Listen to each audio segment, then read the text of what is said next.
মক্কার কুফারে কুরাইশরা বলেছিল, আপনি যদি সত্যিকারের নবী হবেন তো আল্লাহ পাক যদি দুনিয়াতে পৃথিবীতে ইসলাম প্রচার করার দরকার ছিল তো ফেরেশতাদেরকে পাঠাতে পারতেন। তো আল্লাহ পাক রব্বুল আলামিন মনোনীত করলেন ফেরেশতার মাধ্যমে নয়, জিনদের মধ্য থেকে নয়, বরং মনুষ্য জাতির মধ্য থেকেই একজন নবী প্রেরণ করলেন, বেছে নিলেন, মনোনীত করলেন।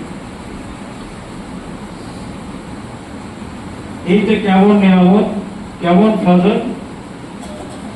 আল্লাহ পাক বললেন, ফালইয়াফরাহু হুয়া খায়রুম মিম্মা ইয়াজমাউন। এই যে নিয়ামত দিয়েছি, ফজল দিয়েছি, তোমাদের জন্য রহমত দান করেছি, এই রহমতের জন্য তোমরা খুশি হও, খুশি মানাও। তো যেটা শ্রেষ্ঠ নিয়ামত হবে,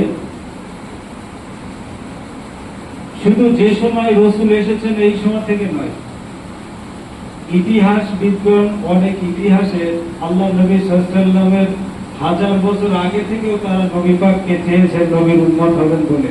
আল্লাহ পাক কবুল করেছেন। আল্লাহ নবী দুনিয়ার জগতে, পৃথিবীর জগতে আসেননি,